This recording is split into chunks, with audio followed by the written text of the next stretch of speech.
Hi, I'm Katie Crane, and this is the Pilates Lounge.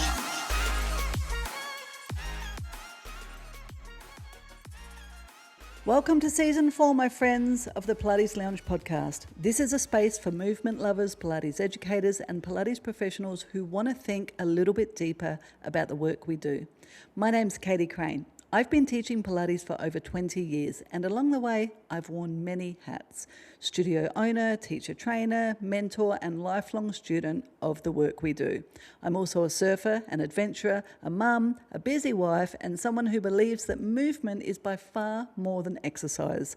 On this podcast, we talk about Pilates as a practice, not just what we do on the mat or on the equipment, but how Pilates shapes the way we move, teach, lead, and live our lives. We explore anatomy, health, business, culture, and the evolving identity of Pilates in the modern world. This is a place for honest conversations, lived experience, and perspectives that respect both the lineage of Pilates and the people practicing it today. So thank you so much for being here. Let's dive into the episode. Hey everyone, Katie Crane, the Pilates professional. Welcome to another episode of the Pilates Lounge Podcast. Now, on today's episode, it's really about wrapping up this series that we've just done on fibromyalgia. I don't know about you, but I found it so fascinating and educational, but also enlightening to speak to people who specifically are living or have lived with fibromyalgia. If you have not listened to all of those episodes, please go back and listen to them. Now, I interviewed a Pilates practitioner, educator, Carla Mullins from Body Organics. She works with fibromyalgia, but we all know Carla, or you probably know Carla, because of her educational work. She's very good at getting creative while helping people to understand the mechanics behind what's happening in the body when we're doing Pilates. So check out that episode. But then I also had the pleasure of having conversations with people who live with fibromyalgia or have completely healed themselves. So I spoke to Rianne from the UK. She had lived with fibromyalgia and through her own exploration has completely healed herself, and now she works serving other people to help them heal their body.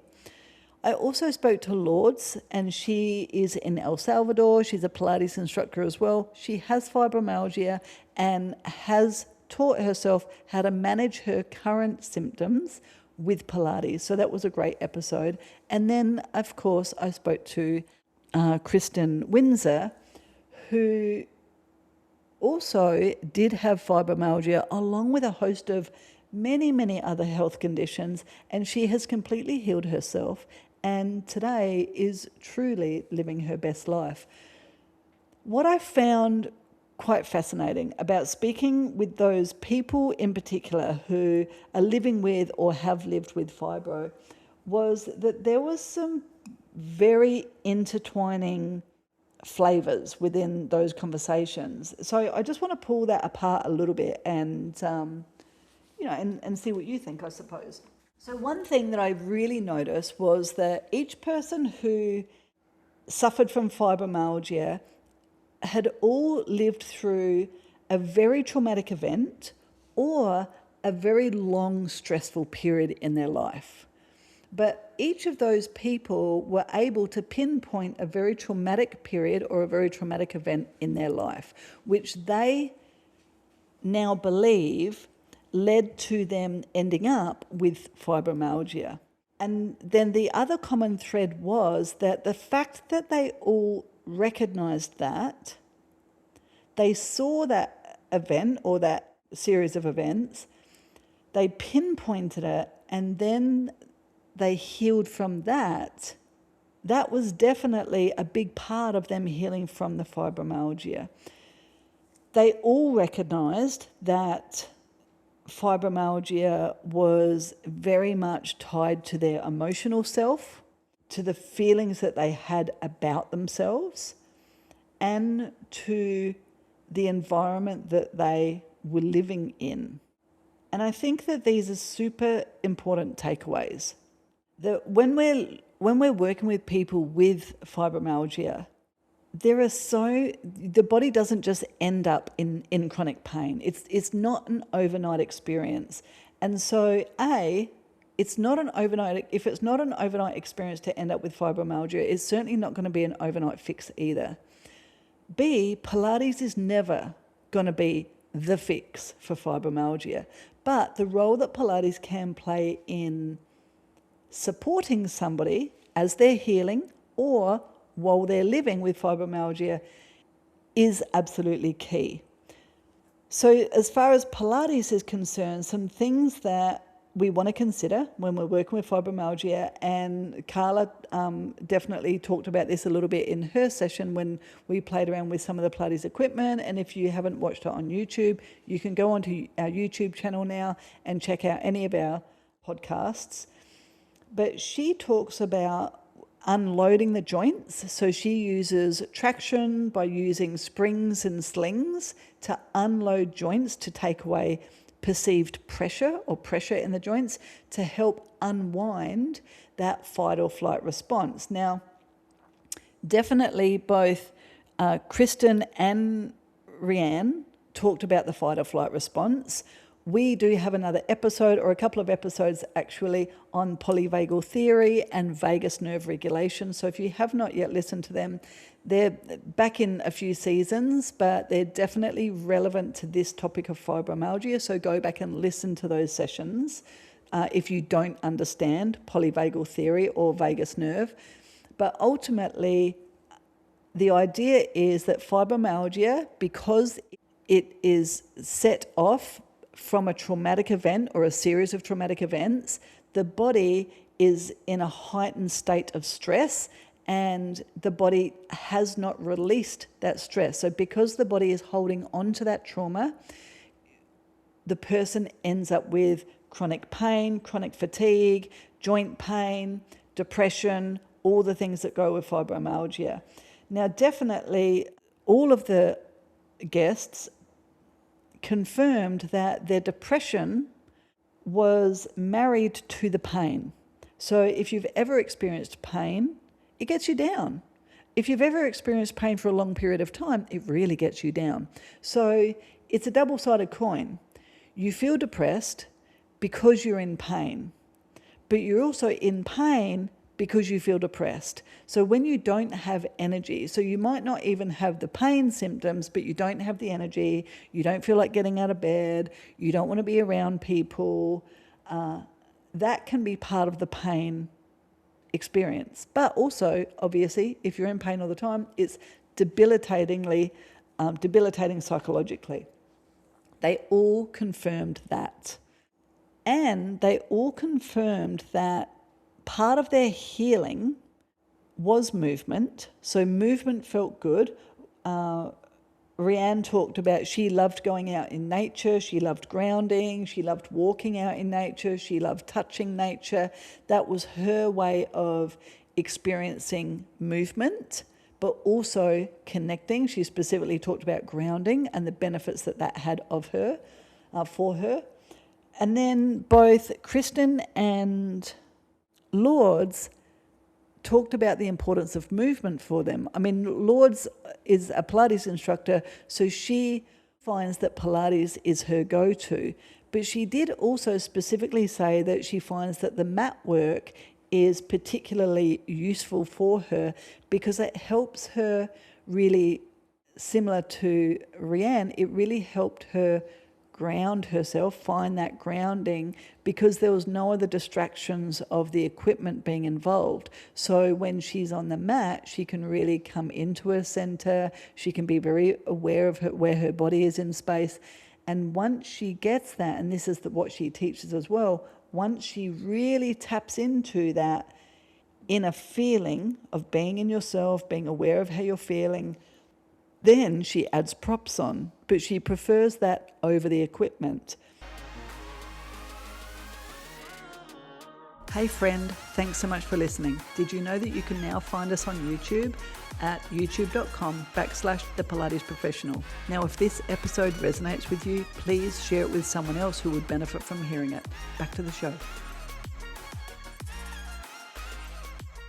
And that lends to what Carla was talking about, which is we don't have to excessively load. In fact, excessively loading with somebody with fibromyalgia can actually make the condition worse because it's going to make them more fatigued.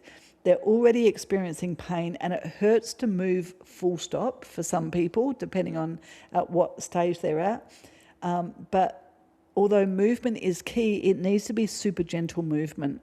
So if we're going to load up, we're loading up on the equipment in a way that is actually supporting the joints, supporting the muscles, and helping the body move easier and better, rather than loading up for them to feel their muscles working so much. This is a very, very important thing to think about.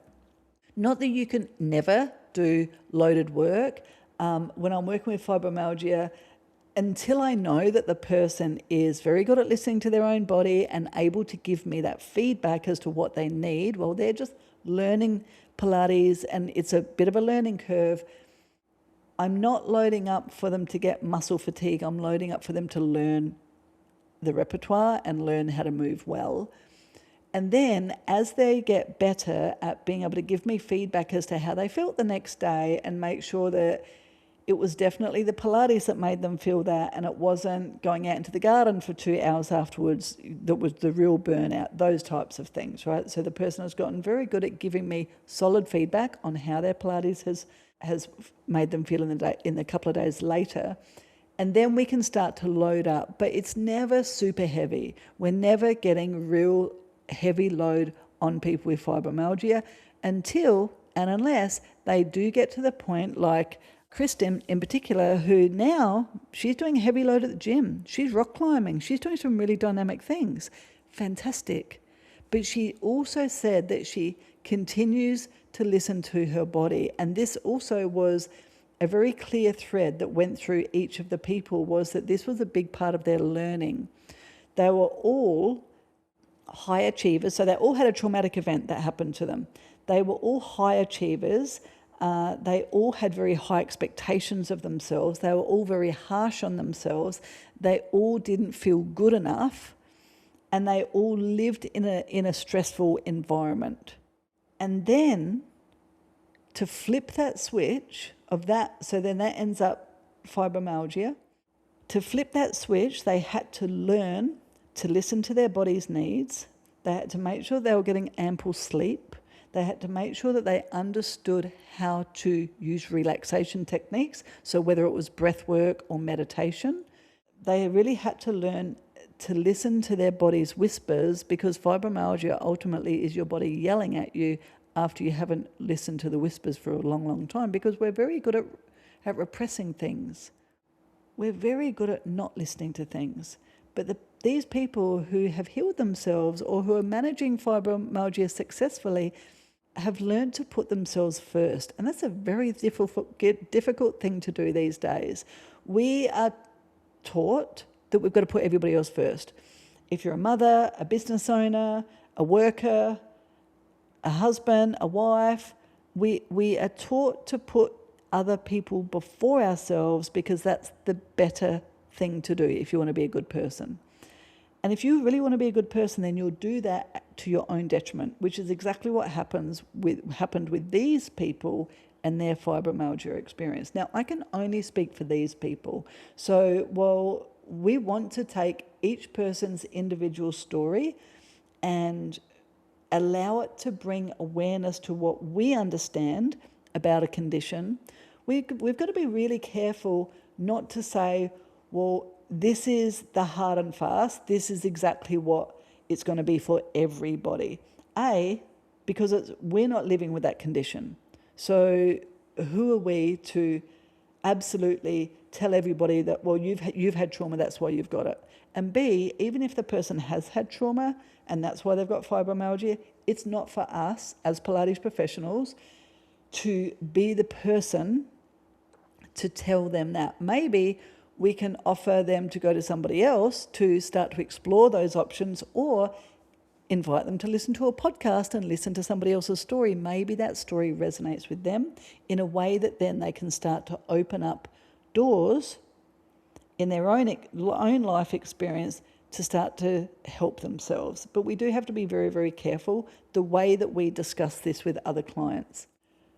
And the people that shared these stories on the podcast, kudos to them, right? I mean, who wants to stand up and really be vulnerable in today's world? When everything is geared towards filters, perfectionism, success, everything, living our best life. And here are these brave people standing up and saying, I was so unhappy. I was so stressed. I was so traumatized that it made my body sick. That's a very, very big thing for these people to do. And I think that we need to honour that as community. And I feel very honoured and grateful for people being able to show up here with their vulnerabilities so that we can better understand how to serve other people that might have fibromyalgia.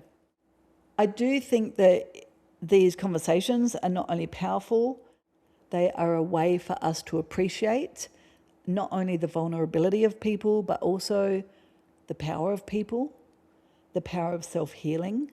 Without sounding woo-woo, I am somebody who believes that you as an individual, I as an individual has the capacity to heal from anything. I know that's a big say, but that's just what I believe of the body. I think that it's a reminder that while the medical fraternity can play a role in some people's lives for giving them the support that they're looking for, it doesn't always hold all the answers. And I love that each of these people had the courage to go and find their own way and now are sharing that way with other people, because ultimately there is no one box fits all. We are all such unique individuals with very unique, very personal and very, very powerful stories that, if anything, as a Pilates professional, we are privy to the lives of people, and the stories that I listen to on these podcasts are no different to the stories that I hear from clients in the studio. This is just a way for us to be sharing it online so then we can learn together. But if you take time in the studio to really get to know why your clients are coming to you, I can promise you they are not coming to you for Pilates. They're not coming to you to get on a reformer. They're not coming to you for feet in straps. They're coming to you because you give them a sense of belonging, of holding space, of being open. Pilates is all about staying curious, exploration, and constantly learning from the body in front of us. And I think that's where Pilates can be so beneficial for people who are living with chronic conditions like fibromyalgia. So that's all I've got for you. Just a little bit of a wind down from such a fascinating topic. I'm a little bit excited to be bringing you these whole series of episodes this year. I cannot tell you what is the next topic. You'll have to stay tuned and stay listening. Be sure to be following us on Instagram on the Pilates Lounge Podcast and the Pilates Professional, as well as our YouTube channel, Katie Crane, the Pilates Professional, and check out the website, thepilatesprofessional.com.au. We've got a whole host of really great learning tools for you to continue learning. Thank you for joining me. My name's Katie Crane. I am the Pilates Professional, and this is the Pilates Lounge Podcast. I'll be speaking to you very soon.